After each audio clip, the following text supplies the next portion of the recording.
इंशाल्लाह पाकिस्तान का अच्छा वक्त स्टार्ट होने लगा है। और अब जब डॉलर को ख़रीदा और रुपए को बेचा, और अब जब 250 रुपए का एक्सचेंज रेट हो गया, तो बेसिकली वो आपके दिल के खुश करने के लिए एक मैथमेटिकल नंबर है कि अब आपके पास 250 रुपए आ गए एक डॉलर को बेचने का, कि हम दुश्मन को बता देंगे कि उन्होंने किस कौम को ललकारा। 4 दिन पहले जब ये 250 पे था तब बता दिया था कि ये वापस अपनी पोजीशन की तरफ आएगा, और आज 4 दिन के अंदर अंदर देख लें इसका बुरा हशर हो गया है। और डॉलर वाले भाई मोहतात हो जाएं, खुदा के लिए डॉलर ख़रीदना बंद करें, डॉलर बेच लें। आज आपको जो रेट मिल रहा है, कल शायद आपको 180 और 170 रुपये भी ना वो रेट मिले। बिस्मिल्लाहिर्रहमानिर्रहीम। मैंने आज से 4 दिन पहले कुछ लिखा डॉलर के बारे में, और डॉलर की मौजूदा सूरत हाल, और पाकिस्तान की मौजूदा इकॉनमी और सियासी सूरत हाल के बारे में। मैं सबसे पहले आपको वो पढ़ के सुनाता हूँ और उसके बाद हम ये वीडियो स्टार्ट करते हैं। मैंने लिखा, डॉलर अपनी पुरानी जगह की तरफ नहायत तेज़ी से वापस आने वाला है। हालिया दिनों में डॉलर पर सट्टा खेलने वाले अब नहायत मोहतात रहें, क्योंकि ये गुब्बारा बहुत जल्द फटने वाला है। क्योंकि दरामदात पर पाबंदी के बावजूद डॉलर का ऊपर जाना सट्टेबाजी की एक वाज़ह निशानी है।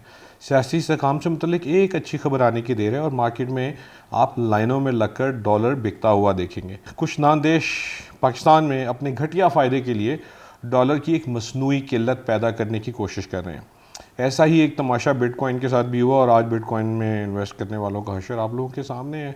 इंशाल्लाह पाकिस्तान का बेहतरीन वक्त आने वाला है। पाकिस्तान सलामत रहने के लिए बना है, और अल्लाह इसकी हिफाजत हमेशा करता है। बराए मेहरबानी मनफी साजिशों पर गहरी नज़र रखें। पाक फ़ौज पाकिस्तान की सलामती की ज़मानत है, और इस दौर में दुश्मन की सबसे बड़ी कामयाबी अवाम को अपनी फ़ौज से मुतनफ़र करने को समझा जाता है। पाकिस्तानी एक बाशऊर कौम है। आज पाकिस्तानी अवाम पाकिस्तान को अजीम बनाने के लिए ऐसे यकजा नज़र आती है जैसे हम 1965 में यकजा नज़र आए। आज हर पाकिस्तानी एक ही बात पर फ़िक्रमंद है, और वो है पाकिस्तान। और यही वो फ़िक्र है जो किसी भी कौम के अरूज के आगाज़ का सबब बनती है। अल्लाह ने पाकिस्तान के दुश्मनों को कौम की बेदारी की सूरत में अपना फ़ैसला सुना दिया। तारीख़ गवाह है कि ज़ालिमों के हिस्से में हमेशा रुसवाई और ज़िल्लत आई है, और अगर हम इस शऊर और बेदारी के लिए इमरान खान का शुक्रिया अदा ना करें तो ये हमारी अपनी बदकिस्मती होगी। अच्छा जी, ये लिखा था मैंने आज से 4 दिन पहले।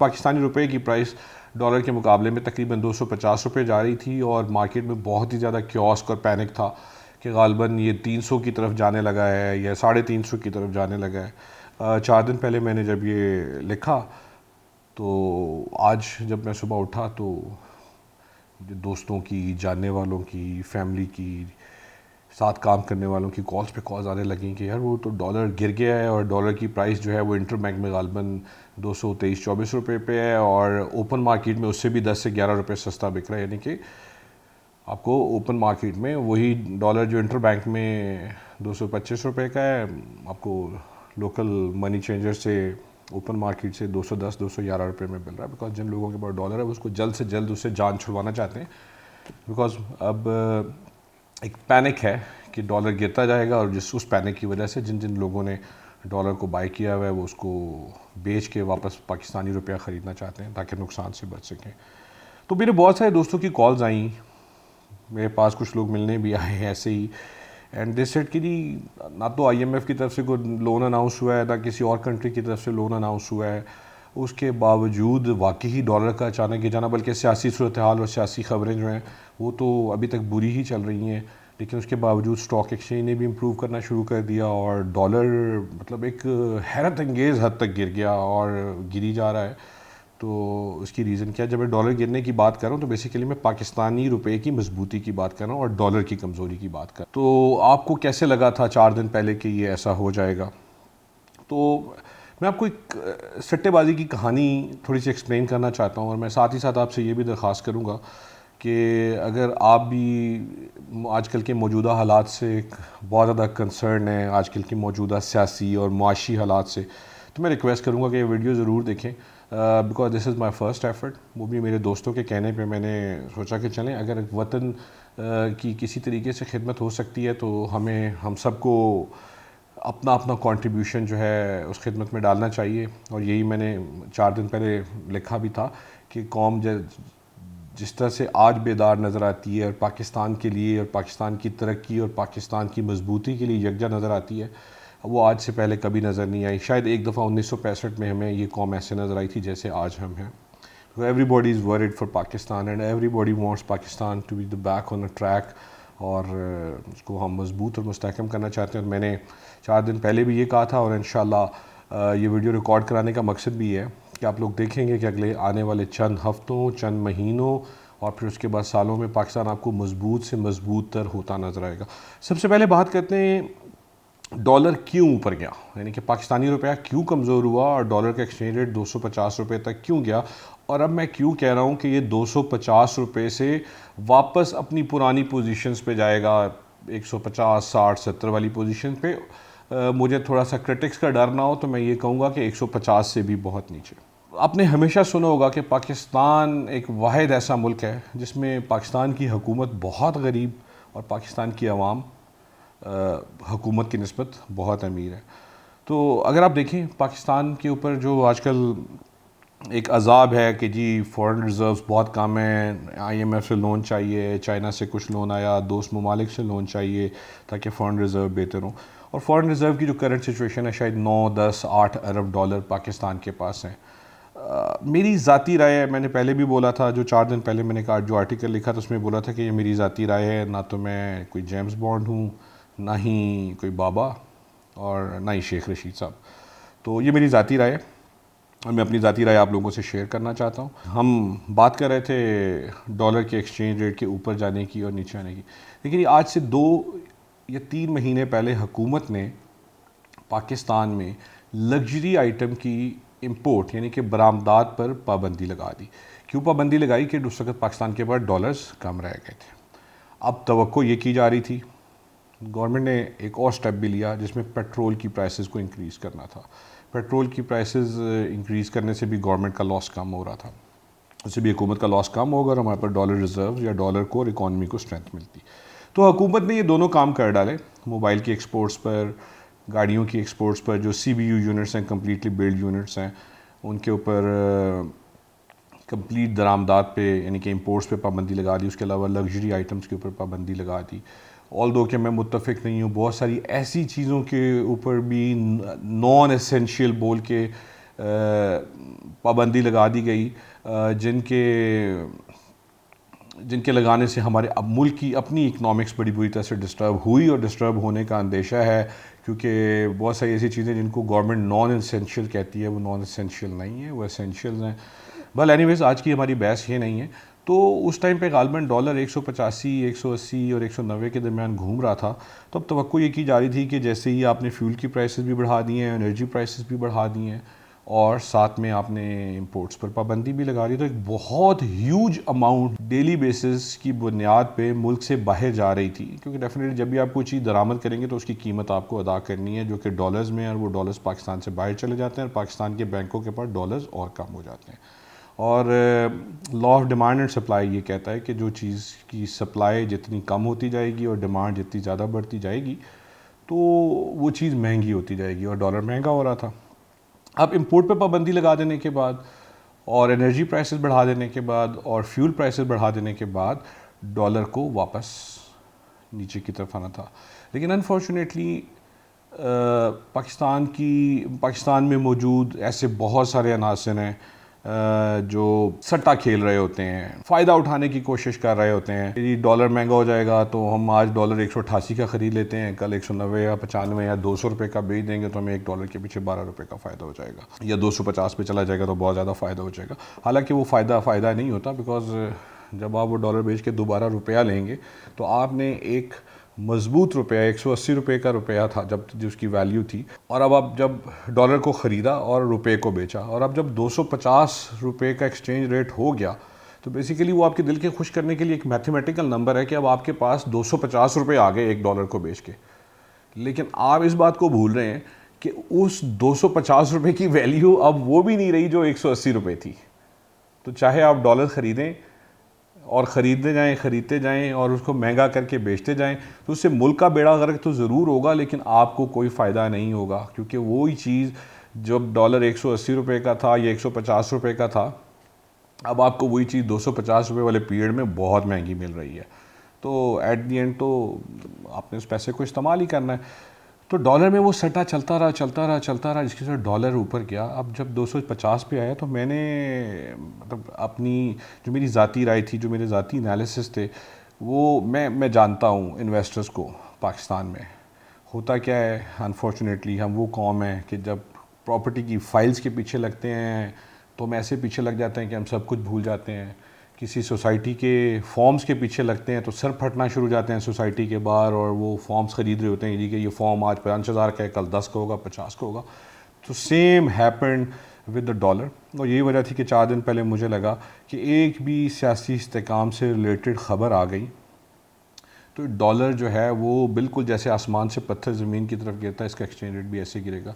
अनफॉर्चुनेटली अभी तक कुछ सियासी इस्तेहकाम से रिलेटेड तो ऐसी मुस्बत ख़बर नहीं आई, लेकिन उसके बावजूद जैसे ही उसने 250 का नंबर हिट किया और हल्का सा डॉलर 1-2 रुपये नीचे आया, तो जो इस तरह के लोग होते हैं जो अपने थोड़े से फ़ायदे के लिए, मैंने उस कॉलम में ये भी लिखा कि अपने घटिया फ़ायदे के लिए मुल्क को नुकसान पहुंचाते हैं, तो वो कोई पैनिक में आ गए और पैनिक में आते ही उन्होंने डॉलर्स को बेचना शुरू कर दिया, बेचना शुरू कर दिया, बेचना शुरू कर दिया। और आज 4 दिन के अंदर अंदर सबूत, और मैंने यही कहा था 3 से 4 दिन, सबूत है कि इंटर बैंक में डॉलर गालबन 220 या 25 रुपये का है, और ओपन मार्केट जो कि नॉर्मली हमेशा से इंटर बैंक रेट से ऊपर रहती है, इंटर बैंक रेट से आज डॉलर ओपन मार्केट में 10-11 रुपये सस्ता है, और सुबह तक मुझे लगता है कि ये मज़ीद क़यामत अंगेज़ी की तरफ जाएगा। एक और बात भी बताना चाह रहा था जिससे आपको ये वाली साइंस थोड़ी ज़्यादा समझ आएगी कि हम एक ऐसा मुल्क हैं कि जिसमें हुकूमत के पास तो शायद इस वक्त 9 से 10 अरब डॉलर पड़े हुए हैं, लेकिन आवाम के पास शायद 100 से 200 अरब डॉलर पड़ा हुआ है, जो कि which is not a white money. लोगों ने इसी मकसद के लिए उसको अपने पास जमा किया हुआ है कि ये बिकता है, ये महंगा होगा, महंगा होगा जी। और जब कभी कभी बात करते हैं तो लोगों से पूछते हैं, जब मैंने ये कहा तभी लोगों ने कहा जी आज तक तो कभी पाकिस्तान डॉलर सस्ता नहीं होया, जोड़ी चीज़ महंगी हो जाए सस्ती नहीं होती। तो मैं इस वक्त भी हंस रहा था। सिचुएशन आपके सामने है, और मज़ीद चंद दिनों में ये सिचुएशन और वाज़ह हो जाएगी आपके सामने कि जब ये आपको बहुत इससे भी पाकिस्तानी रुपया बेहतर और मजबूत सिचुएशन में नज़र आएगा। और मेरी अपने तमाम पाकिस्तानियों से भी दरख्वास्त है कि बराए मेहरबानी चीज़ों को अंडरस्टैंड करके चलें। अगर आप डॉलर को सिर्फ़ और सिर्फ अपने फ़ायदे के लिए ख़रीदते जाएंगे, मैंने जैसे पहले बताया कि वो फ़ायदा नहीं है, क्योंकि आप एक मज़बूत रुपए को बेचते हैं, जब वो डॉलर ऊपर चला जाता है, एक्सचेंज रेट ऊपर चला जाता है, वहाँ पे आप बेच के आप रुपए तो वापस ले लेते हैं, बट अब उस रुपए की वैल्यू उतनी ही है जितनी वैल्यू जब आपने डॉलर ख़रीदा था उस वक्त ही। लेकिन मुल्क को जो उसका नुकसान होता है वो बेइंतहा है। इसके अलावा पूरी इंटरनेशनल मार्केट में, इंटरनेशनल इकनॉमिक्स में जो हमें हमारे मुल्क को एम्बैरेसमेंट उठानी पड़ती है, हमें कशकोल उठा के डॉलर्स मांगने पड़ते हैं, वो एक अलग कहानी है। आप भूल जाते हैं कि हमारे साथ हमारे पड़ोस में ही एक मुल्क ऐसा बैठा हुआ है जिसके साथ हमारी चिपकलिश जब से हम बने तब से चल रही है, 2-3 जंगें भी लड़ चुके हैं। वहाँ पे उनके पास फॉरेन रिज़र्व 600 अरब डॉलर से ज़्यादा है, और हम पाकिस्तानी आपस में हमेशा लड़ते झगड़ते रहते हैं, लेकिन जब बात इंडिया की आती है, कश्मीर की आती है, तो हम सब एक हो जाते हैं, इकट्ठे हो जाते हैं। तो खुदारा वही वाली सोच दिखाइए, और उसी सोच को दिखाते हुए जो डॉलर पब्लिक ने अपने फ़ायदे के लिए, मतलब सो कॉल्ड फ़ायदे के लिए जमा किया हुआ है, इकट्ठा किया हुआ है, इसको निकालना शुरू कीजिए, ताकि हुकूमत के ऊपर जो एक एक्स्ट्राऑर्डिनरी प्रेशर आया हुआ है वो ख़त्म हो, और जो एक law of demand and supply है उसके तहत इसकी डिमांड जो है वो कम हो और उसकी सप्लाई बेहतर हो। अगर हम इसी तरह से करते रहेंगे तो डॉलर को हम कहीं पे भी पहुंचा सकते हैं। बाल इस वक्त ये गुब्बारा फट चुका है और इस गुब्बारे में से बहुत तेज़ी से हवा निकल रही है। तो मैं तमाम उन दोस्तों से और पाकिस्तानी भाइयों से दरख्वास्त करूँगा कि जिन्होंने इस चीज़ को अंडरस्टैंड ना करते हुए एक वक्ती फ़ायदे की खातिर डॉलर्स ख़रीदे कि जी महंगा हो रहा है, महंगा हो रहा है तो हमें फ़ायदा हो जाएगा। पूरी कौम ही माशाल्लाह इस काम के पीछे लगी हुई थी। तो जैसे बताया कि हुकूमत के पास डॉलर शायद 9 से 10 अरब है और हमारे पास शायद सैकड़ों में हो, क्योंकि हर बंदे ने अपनी सेविंग डॉलर्स में रखी हुई है, किसी ने लॉकर में रखा हुआ है, घरों में रखा हुआ है। बहुत सारे ऐसी बातें सुनने को मिलती हैं जनाब के लोगों ने घरों में अपनी बेसमेंट भी भरी हुई है।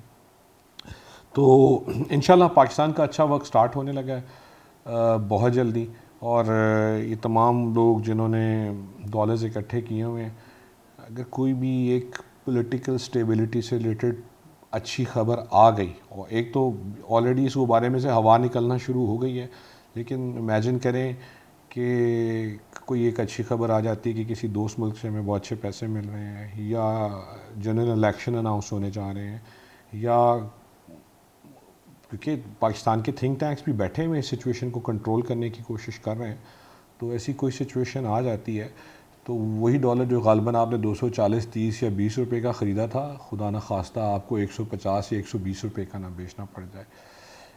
मेरी दोस्तों से दरख्वास्त है कि मेरी इस काविश को जितना ज़्यादा स्प्रेड कर सकते हैं स्प्रेड करें, क्योंकि इसके पीछे मेरा मकसद ना तो कोई अपना ज़ाती फ़ायदा है और ना ही कोई और मकसद है। वाहिद मकसद वो है जिसके तहत आजकल हम सब लोग परेशानी का शिकार हैं।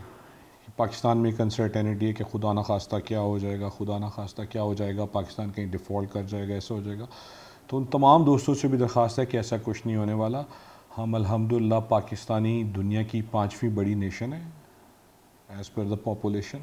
We are a big and huge market, we are nuclear power, दुनिया की one of the best army हमारे पास है, दुनिया की एक अच्छी इंटेलिजेंस कंपनी हमारे पास है। तो we are not Sri Lanka, there is no comparison between Pakistan and Sri Lanka.